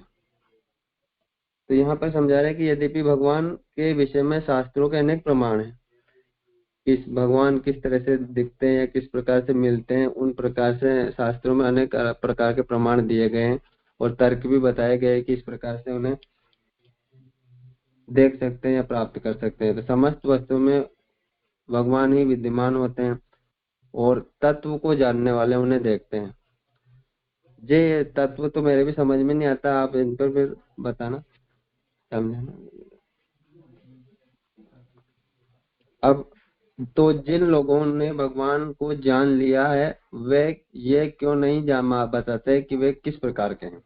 अब यहाँ कह रहे कि जिन्होंने भगवान को समझ लिया है या जान लिया है, तो वे भी भगवान को नहीं बताते कि वे कैसे हैं। क्यों नहीं बताते या फिर किस प्रकार के, उनका वर्णन नहीं करते हैं। तो उस प्रसंग में कहते हैं कि उनकी विवेचना नहीं की जा सकती। जैसे शक्कर का मीठापन केवल अनुभव से ही जाना जा सकता है, पर उसे स्पष्ट रूप से कोई भी नहीं कह सकता, न तो किसी शब्द विशेष से और न ही संकेत से। तो यहाँ पर समझा रहे हैं कि जिन्होंने भगवान को प्राप्त कर लिया है या जान लिया है, वो भी उनकी विवेचना नहीं कर सकते, सिर्फ समझा सकते हैं या अनुभव के द्वारा बता सकते हैं कि वे कैसे है। जिस उदाहरण के तौर पर बता रहे हैं कि जैसे शक्कर होती है, तो शक्कर का मीठापन होता है, तो उसे अनुभव कर सकते हैं, अनुभव किया जा सकता है स्पष्ट रूप से उन्हें, या फिर शब्दों के द्वारा या संकेत के द्वारा उन्हें बताया जा सकता है, लेकिन उन्हें दिखाया नहीं जा सकता। इसी तरह व्यवहार में न लाए जा सकने के कारण उन पुरुषोत्तम की व्याख्या नहीं की जा सकती। तो पूर्ण पुरुषोत्तम की जो व्याख्या है वो यहाँ बता रहे हैं कि उनकी व्याख्या इस कारण से नहीं की जा सकती। तो यद्यपि किसी विशेष आकार से अथवा उत्प्रेक्षाओं से उनके विषय में नहीं बताया जा सकता, तथापि शास्त्रों के अनुभव से उनका निश्चय किया जाए। ऐसे व्यक्ति कोई है जो पुरुषोत्तम को मूल कारण मानकर उन्हें अनुभव में लाते हैं। तो यहाँ पर कह रहे हैं कि शास्त्रों के अनुभव से उनका निश्चय किया गया है कि पूर्ण पुरुषोत्तम किस प्रकार से दिखाई देते हैं या महसूस किए जाते हैं। तो ऐसे व्यक्ति कोई होते हैं जो उनका मूल कारण को मानकर या फिर अनुभव में उन्हें लाते हैं। यहाँ कलेश बीज विषयक बात को लेकर 5 पक्षों में जैसा जिसका अधिकार तथा जैसी जिसकी व्यवस्था को लेकर विवेचन दिया है। तो आगे के श्लोक में जो 5 पक्ष बताए गए थे उनके आधार पर उनका अधिकार और व्यवस्था को लेकर के विवेचन किया गया है। तो आपका भी जैसा अधिकार है उसके अनुरूप व्यवस्था कीजिए। यहाँ अनुरूप शब्द का विशेष प्रयोजन है। तो यहाँ पर कह रहे हैं कि जिसको जैसा अधिकार होता है पुरुषोत्तम के हो सकता है उन्हें वैसा ही अनुभव होता हो। तो यहाँ अधिकार बता रहे हैं कि अधिकार के अनुसार ही उनका विवेचन, उनका अधिकार के अनुरूप ही उनकी व्यवस्था होती है, उनका अनुभव हो सकता है। तो आपका तो यहाँ पर धर्म कह रहे हैं आपका भी जैसा अधिकार है उनके अनुरूप ही व्यवस्था कीजिए। यह अनुरूप शब्द का विशेष प्रयोजन है। आप राजऋषि हैं, अतः इस संबोधन के अनुरूप राजा बनने से आप व्यवस्था विषयक बात सोच सकते हैं। तो यहाँ राजऋषि शब्द का प्रयोग भी उनके लिए किया गया कि आप राजा तो हो ही, राजा के साथ साथ आप भगवती भी हो और बहिर्मुख भी नहीं होने के कारण पहले आया था, जो इस कारण आप एक ऋषि के समान हो तो आप राजऋषि भी हो। तो अतः इस संबोधन के अनुरूप राजा बनने से आप व्यवस्था विषयक बात सोच सकते हैं तथा ऋषि होने से मंत्र को देख सकते हैं। आप राजा होने के कारण व्यवस्था और विषय की बात भी सोच सकते हैं और ऋषि होने के कारण आप मंत्रों को भी समझ सकते हैं। इसे जानकर आप हृदय में ही अपने किए जाने वाले योग्य कार्य का विचार पूर्वक निर्णय लीजिए। यहाँ हमसे सम्मति पूछने की कोई बात ही शेष नहीं रह जाती। किसी भी मत के अंतर्गत एक रूपता के अभाव में अपने अधिकार के अनुसार ही कहे गए प्रसंगों के अनुरूप निर्णय लीजिए। यहाँ कह रहे हैं कि अगर सम्मति पूछने की बात नहीं है और किसी भी मत के अंतर्गत अगर कोई मत है, संप्रदाय या कोई भी मत है, तो उसके अंतर्गत अगर एक रूपता नहीं है, एक रूपता का अभाव है, तो अधिकार के अनुसार ही उस प्रसंग के अनुरूप अपना निर्णय लिया जाता है। अतः आपको अब क्या करना है इसका विचार अपनी बुद्धि से कीजिए। तो ये 19वां श्लोक समाप्त हुआ। इसमें मेरा भी प्रश्न है सजय कि तत्व को जानने वाले उन्हें देखते हैं, तो बहुत सी बार आता है कि जो पुरुषोत्तम को तत्व से जान लेते हैं तो वो समझ जाता है। तो ये तत्व से क्या मतलब होता है जी? किसी को करना हो समाधान।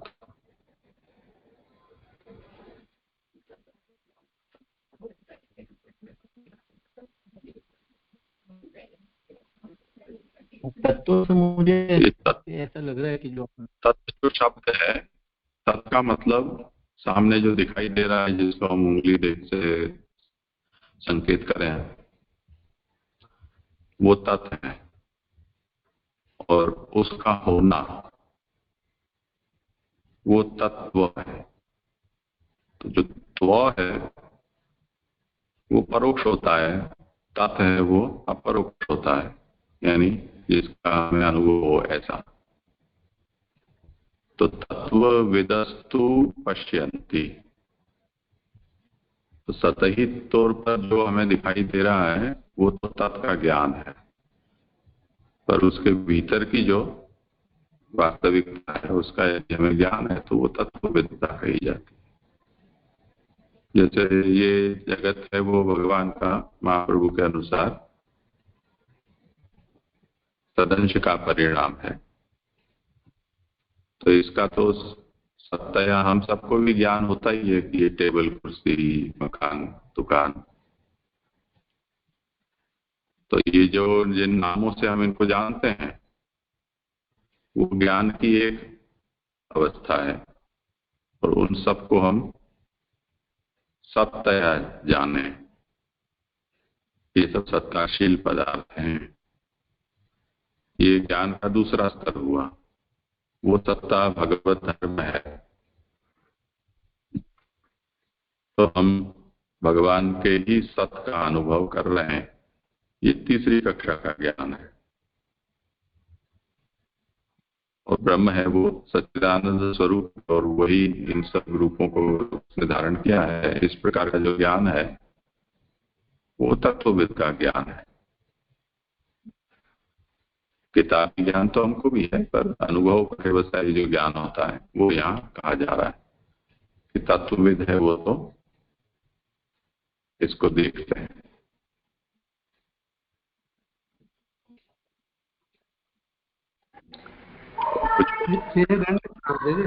ये तत्व से फिर मूल स्वरूप भी ले सकते हैं जैसे जो मूल स्वरूप का जानते हैं। हाँ, जैसे भी समझ में आए।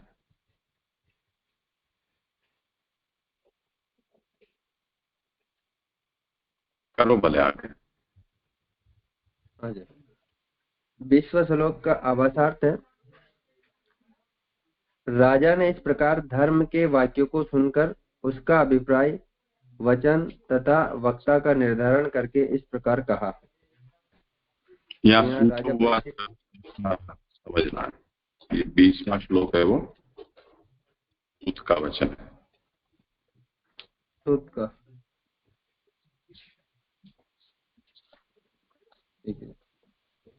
तो श्लोक एवं धर्मे प्रवदति से सम्रांग द्विज सत्तम समाहितेन मनसा विखेदे प्रचष्टतमे।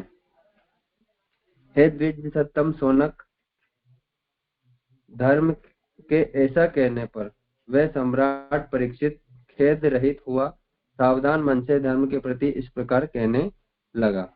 यहाँ पर सोनक ऋषि धर्म के बारे में द्विज सत्तम से सोनक कह रहे हैं कि धर्म के ऐसा कहने पर वो सम्राट राजा परीक्षित जी खेद रहित सावधान मन से धर्म के प्रति इस प्रकार कहने लगे। राजा ने यह निश्चय कर लिया कि धर्म के अतिरिक्त अन्य कोई भी ऐसा कहने में समर्थ नहीं हो सकता। अतः जो ये बात कही आगे, तो ऐसी तत्व के बारे में जो बताने वाले हैं, तो ये धर्म के अलावा और कोई इसे बता नहीं सकता। तो परीक्षित सम्राट हैं तथा विचारक हैं। ये सोनक ऋषि को द्विज सत्तमा संबोधन इसलिए दिया कि वे सूक्ष्म बुद्धि से संवाद के अर्थ को समझने में सक्षम हैं। तो यहाँ सोनक ऋषि के लिए द्विज सत्तम शब्द का जो प्रयोग हुआ, संबोधन हुआ, उसके लिए यहाँ बता रहे कि इसलिए दिया कि वो सूक्ष्म बुद्धि से, छोटी से छोटी बुद्धि से संवाद के अर्थ को समझने में सक्षम है। तो राजाओं में ये विचार उत्पन्न हुए कि व्यवहार के अनुसार पूछे जाने पर भी ये महानुभाव दूसरी ही प्रकार का उत्तर दे रहे हैं। तो राजाओं में ये विचार उत्पन्न हुआ कि व्यवहार के अनुसार कोई सामान्य तरीके से अगर कोई बात पूछी जा रही है, लेकिन उसका उत्तर महानुभाव दूसरे प्रकार से दे रहे हैं, अलग ही अर्थ में। तो इसमें क्या कारण हो सकता है?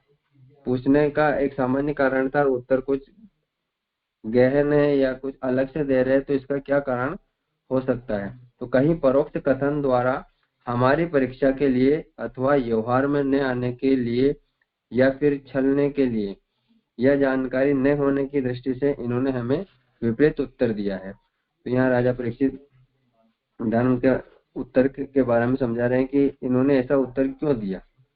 सामान्य प्रश्न पूछने पर इन्होंने घुमा फिरा के या फिर अलग से इन महानुभावों ने उत्तर दिया, तो किस कारण से दिया? या तो व्यवहार में न आने के कारण, या तो हम इन्हें जानते नहीं हो, या कुछ छलने के लिए, या जानकारी नहीं होने की दृष्टि से।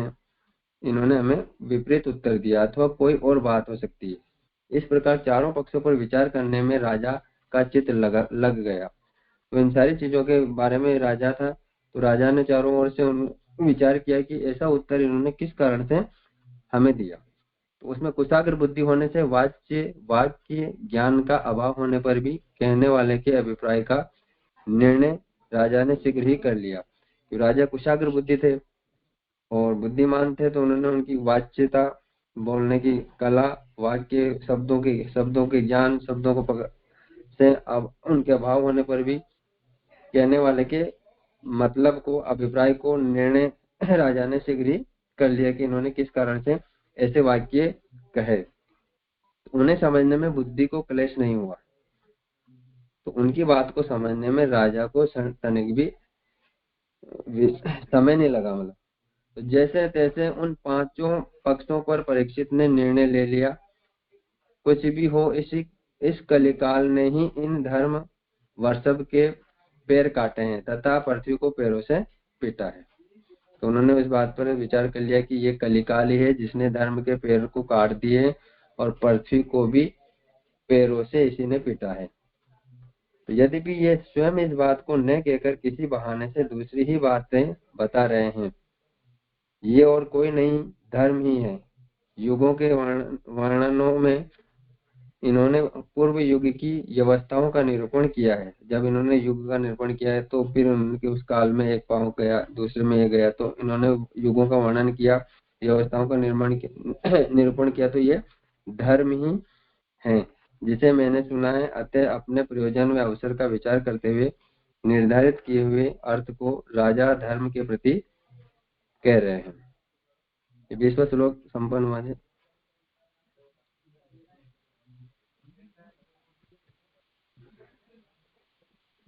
कुछ हो विचारणीय तो यहाँ पे जो परोक्ष कथन के जो कहा है कि परीक्षा के लिए अथवा व्यवहार में न आने के लिए, ये दूसरा वाला समझ में है। बाकी तो समझ में आ रहा है कि व्यवहार में न आने के लिए उन्होंने ऐसा कहा होगा। इससे क्या समझा करें समाधान। यहाँ राजा परीक्षित से जो धर्म प्रश्न पूछ रहे हैं, तो उन्होंने उस बात को समझ लिया। उन्होंने समझा कि अगर इन्होंने ऐसा प्रश्न क्यों पूछा, या कि अपने मेरी परीक्षा लेने के लिए पूछ रहे हैं या कोई व्यवहारिक रूप से पूछ रहे हैं, जैसे कि नॉर्मल में किसी से बात करते हैं उस रास्ते में पूछ रहे हैं, या मुझे कुछ ठगने के लिए। तो उन्होंने अंदाज लगाया कि भाई मैंने जो प्रश्न पूछा उनका उन्होंने सही उस ढंग से उत्तर नहीं देकर अलग ही उत्तर दिया।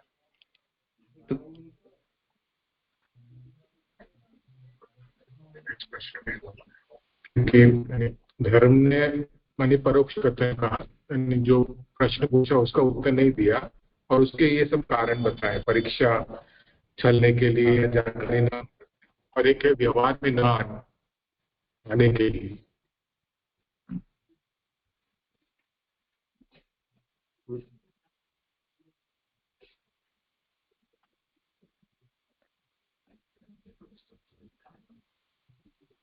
परमानंद जी कुछ कह रहे हैं? नहीं जी, मेरा अलग प्रश्न। हाँ,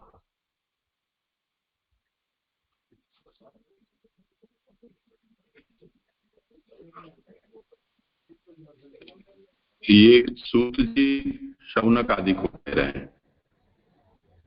जब उन्होंने धर्म परीक्षित के संवाद को सुना, अब परीक्षित अब बोलेंगे धर्म के जो भी उत्तर उन्होंने दिया परीक्षित को।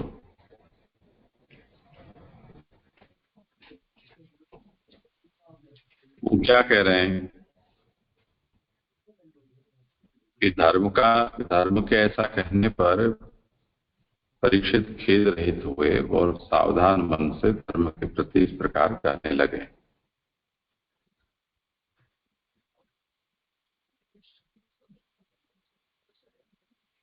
उसमें अब आगे जो कहने वाली बात है परीक्षित के द्वारा धर्म को, उसमें क्या बात आने वाली है वो उसका यहाँ संग्रह किया गया है कि परीक्षित ने तो एक व्यावहारिक प्रश्न पूछा था, जो दिखा एक दुख दे रहा है, दो लोग दुखी हैं, तो भी क्या समस्या होगी, ऐसा ही पूछा। तो इतने सीधे से प्रश्न का यूं ही उत्तर दिया जा सकता था ना, कहा ये मुझे परेशान कर रहा है। तो ऐसा सीधा उत्तर नहीं देकर और ऐसा टेढ़ा मेढ़ा उत्तर क्यों दिया? तो अस्मत् परीक्षार्थम परोक्षेण कथनम के लिए संभावना है। परीक्षित की यानी जो उत्तर दे रहे हैं उससे परीक्षित उन बात को समझ जाएंगे कि नहीं समझ जाएंगे, ऐसी परीक्षा लेने के लिए परोक्ष से कथन किया। अथवा स्वस्य वा अव्यवहार्यत्वम, अथवा खुद की अव्यवहार्यता बताने के लिए कहा। खुद की अव्यवहार्यता किस प्रकार से बताई जाती है आगे थोड़ा और स्पष्ट होगा, पर जैसे यहाँ ये बता रहे हैं कि जो धर्म होता है वो युगानुरूप होता है, और जैसे आगे ये बात कही गई कि मेरी ये जो 3 टांगें हैं वो टूट गई हैं, तो आप अभी मुझे ये शूद्र राजा के वेश में धारण करके और मुझे परेशान कर रहा है, तो आप ये समझ जाओ कि इसी ने मेरे 3 पांव काट दिए होंगे। तो ऐसा नहीं है। जैसे जैसे युग बीतते गए वो युग के साथ साथ उस युग के धर्म उनके साथ चले गए, तो एक एक टांग है जो धर्म का आधार थी वो मेरी जती गई। तो इस प्रकार से जो धर्म है उसने ये बात कही है। तो अब इसका मतलब ये रह गया कि अब बैल का उदाहरण लो तो बैल, और उसको धर्म समझो तो धर्म। बैल का उदाहरण लो तो ये है कि अब वो बैल किसी काम का नहीं है। 3 टांग बिना का 1 टांग वाला बैल क्या काम करेगा? और यदि उसको धर्म समझो तो धर्म में भी अब सत्य के अलावा और तो कुछ बचा नहीं है, तो वो धर्म भी अब व्यवहार योग्य नहीं रह गया है। तो क्या इस अभिप्राय से उसने ऐसे माफी के कहा, सीधा नहीं कहा, ये कहना चाहते? जी स्पष्ट। हाँ जी, दंडवत प्रणाम।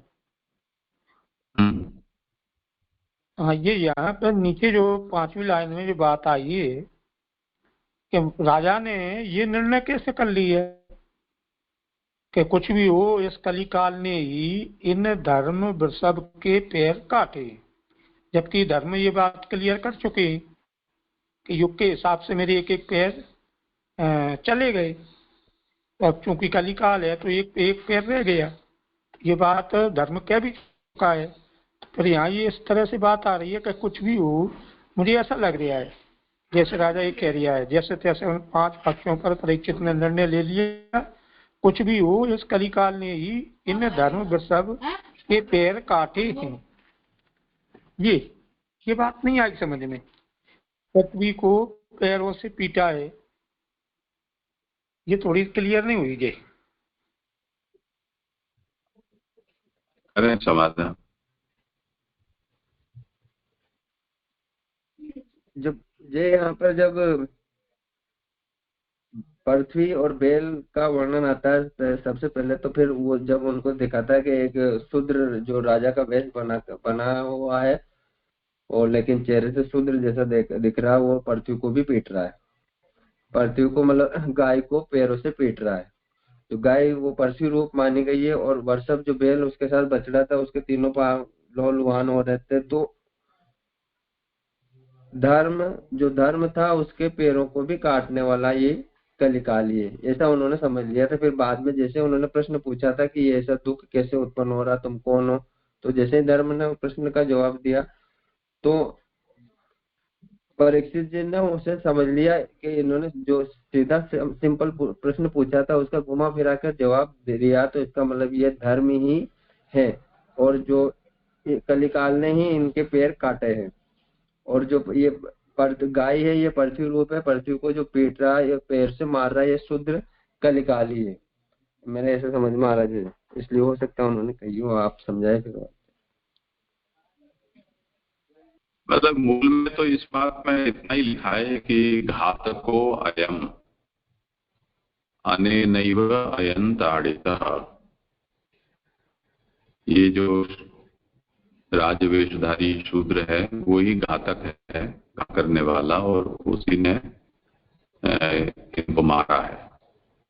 तो पैर काटा है ये मूल में नहीं कहा है, अनुवादक ने उस शब्द का भाव अपने इच्छा से ऐसा यहाँ लिखा है, तो वो अनुवादक का लिखा गया है, तो उस हिसाब से उसका विचार करना चाहिए। हाँ ठीक, तो ये दंडवत हो गया, वो अनुवादक के द्वारा ही काटना लिखा है, जबकि पैरों से वो काल जो है उनको रोनता हुआ आया है, काटने की बात नहीं आई। ठीक है जैसे, धन्यवाद। हाँ।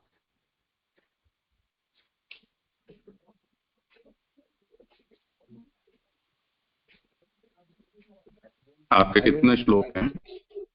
मेरा जो 2 श्लोक हो रहे, 22 तक है। हाँ कर लो। ठीक है। 21वां, परीक्षित निर्धारित किए हुए विचार को ही कह रहे हैं। राजा उवाच, धर्म ब्रवीषि धर्मज्ञ धर्मोऽसि वृक्ष रूप दृक् यद अधर्म कृत स्थानम सूचक्ष्यापि तद भवेत्। हे धर्म को जानने वाले, आप धर्म की बात कहते हो, अतः बेल का रूप धारण करने वाले आप धर्म हो, क्योंकि अधर्म करने वाले को जो नरक आदि स्थान मिलते हैं, वे स्थान उस अधर्म की सूचना देने वाले को भी मिलते हैं। सुबोधनी जी, तो यहाँ पर तो राजा कह रहे हैं, परीक्षित कह रहे हैं कि आप तो धर्म हैं, धर्म से कह रहे हैं कि आप तो धर्म हैं, क्योंकि आप धर्म को जानने वाले हैं। क्योंकि जो दूसरा होता है वह दूसरे के स्वरूप को नहीं जानता। अगर आप धर्म नहीं होते तो आप धर्म के स्वरूप को नहीं जानते। आप धर्म हो इसलिए धर्म के स्वरूप को जानते हो। कारण रूप से स्वरूप की प्रसिद्धि की आशंका से कहते हैं कि ये धर्म की बात को जानने के कारण धर्म की बात को कहते हैं। धर्म है, धर्म की बात को जानते हैं, इसलिए धर्म की बात ही कहते हैं। इससे अधिक और क्या कहें कि इन्होंने वृषभ का रूप धारण कर रखा है, इन्होंने ही भेल का रूप धारण कर रखा है। अलौकिक में भी धर्म का रूप भेल ही होता है, और लौकिक में तो भी अपन धर्म के रूप को बेली मानते हैं, तो अलौकिक में भी धर्म का रूप बेली होता है। धर्म के कथन करने वाले का समर्थन किया जा रहा है। जो अधर्म करने वाले के स्थान ने उन्हें बताया है, अधर्म करने वाले के लिए जिन नरक आदि स्थानों को बताया है, वे स्थान अधर्म की सूचना देने वाले के लिए भी होते हैं। यहाँ पर कह रहे हैं कि जो अधर्म करता है उनके लिए नरक आदि का स्थान है, तो उसी के साथ साथ जो अधर्म की सूचना देता है, अधर्म की बात करता है, उनके लिए भी वही स्थान होता है, नरक, अर्थात अधर्म रूप होते हैं। अतः नरक के भय से, धर्म की सूक्ष्म दृष्टि से धर्म को कहने वाले होने के कारण यह धर्म ही है। अतः नरक के डर से भी या धर्म की सूक्ष्म गति दृष्टि से देखने के कारण, धर्म की बात को कहने के कारण आप धर्मी हो, ऐसा राजा धर्म से कह रहे हैं, जो बेल रूप है। अब ये आगे 22वां श्लोक चलेगा। हाँ करो बता। जय दंडित प्रणाम। जय ये पंक्ति आ रही है, अलौकिक में भी धर्म का रूप बैल ही बताया है। अलौकिक में कैसे लिया है जय?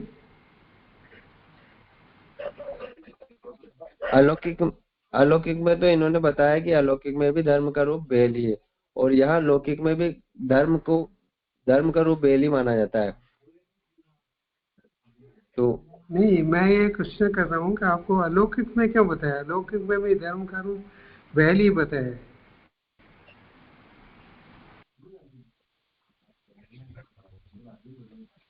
ये जैसे समझाएंगे मुझे मालूम। यहाँ पुरुषोत्तम जी ने इसको इस तरह से स्पष्ट किया है कि किंच वृषरूप धृत। परीक्षित जब ये इनको बोल रहे हैं तब ये कहा ना कि तुम ये वृषभ रूप को धारण करने वाले तुम धर्म ही हो, क्योंकि तुम धर्म बोल रहे हो। तो बैल का रूप इन्होंने धारण किया है। तो उस पर महाप्रभु ने वृषरूप धृत का अर्थ किया है कि अलौकिकेषु धर्मस्यैव वृषरूपत्वम्। अभी तो वो आकृति से पशु बैल जो होता है ऐसा वहां प्रकट रूप दिखाई दे रहा है, तो वो तो एक पशु रूप है। पर शास्त्र में भी धर्म को वृष रूप में ही कहा है, और इसीलिए वृषो धर्मो विज्ञेयो ऐसा कहा है। वृषभ को धर्म समझो। लयम तस्य करोति ही करोति यह, जो उस वृक्ष का या धर्म का जो लय करता है उसको वृषल कहा जाता है। तो ब्राह्मण की निंदा के लिए ये वृषल शब्द का प्रयोग है। तो वृषल कौन? जो धर्म का विलय करने वाला होता है। तो शास्त्र में भी धर्म की प्रसिद्धि है वो वृष रूप में ही है। उसमें और अधिक पुरुषोत्तम जी बताते हैं कि वृषत्वे भी प्रयोजकांतरम अंतरेण मनुष्यवाणी वक्तृत्वाद अनुमीयते अलौकिकत्वे तेषु तस्यैव तथात्वम् ततो त्वं धर्मे एव इत्यर्थः। वो ये बताते हैं कि तुम दिखाई तो बैल के जैसे रहे हो, परंतु क्योंकि तुम मनुष्य की वाणी में बोल रहे हो, इससे ये बात और भी स्पष्ट हो जाती है। और उसमें भी तुम धर्म बोल रहे हो, उससे भी ये बात सिद्ध होती है कि अलौकिक रूप से तुम धर्म हो, लौकिक रूप से तुम बैल हो। ऐसे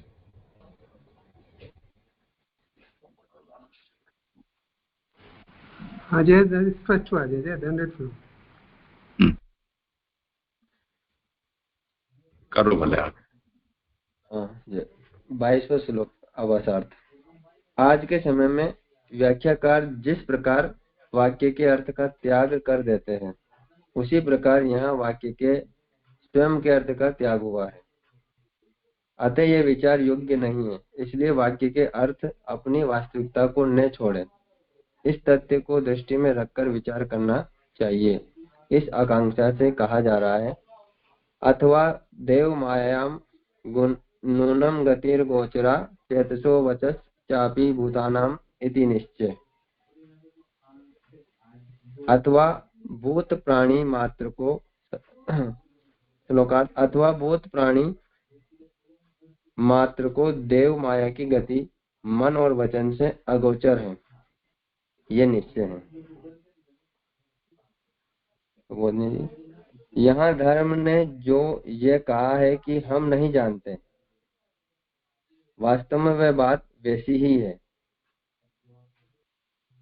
यहाँ धर्म कह रहे हैं कि हम नहीं जानते, तो यह बता रहे हैं कि वो जो उन्होंने कही है वही बात ऐसी की ऐसी, मतलब वास्तव में वह बात वैसी ही है। मेरी माया को ग्रहण करके बोलने वाले के लिए कुछ भी दुर्घटित नहीं हो सकता। इसी युक्ति में कुछ भी कारण रूपता न होने से उसका निराधार नहीं हो सकता। माया अथवा माया की प्रवृत्तियों का पहले से ही विचार करना चाहिए, इसके बाद दूसरे का ज्ञान होगा। यहाँ पर कह रहे हैं कि माया और माया की जो प्रवृत्तियां हैं उनका पहले से विचार करना चाहिए, इसके बाद ही दूसरे का ज्ञान होगा। ऐसी शंका करके कहते हैं कि माया भगवान सहित है और भगवान ने ही उसे प्रेरणा की है। माया भगवान सहित है, माया भगवान से उत्पन्न बताई गई है और उनसे सहित है, भगवान से ही प्रेरणा भगवान ने ही माया को प्रेरणा की है, इसलिए वह माया भगवान की शक्ति होने से भगवान के बराबर है, इसलिए उसकी गति अपने जानने में नहीं आ सकती। साधारण मनुष्य को तो वेद वाक्यों से भी जानने में नहीं आ सकती। ये बताने के लिए मूल में कहा है कि उस माया की गति भूत प्राणियों से नहीं जानी जा सकती।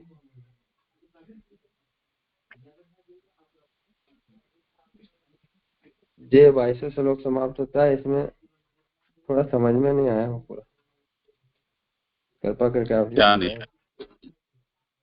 ये नहीं आया ना कि इसमें माया की गति, माया की शक्ति होने से भगवान की प्रेरणा से ही चलती है और वेद वाक्यों में भी जानने में नहीं आ सकती।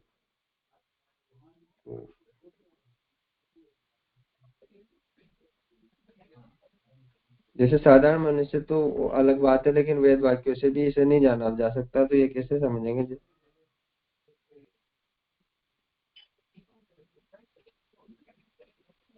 किसी को करना हो प्रयास होगा।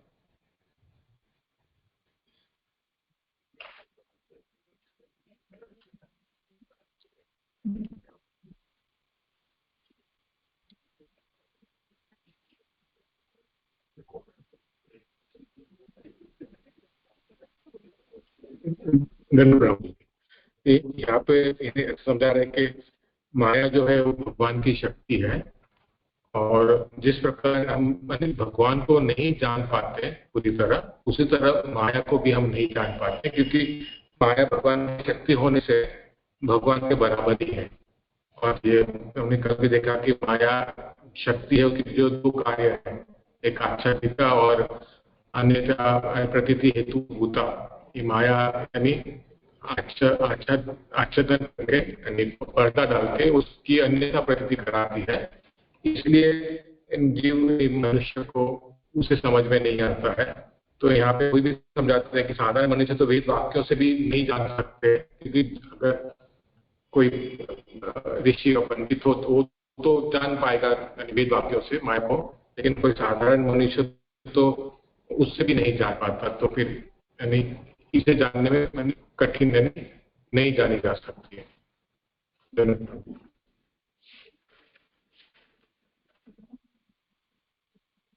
हुआ समाधान? हाँ जी, ठीक है।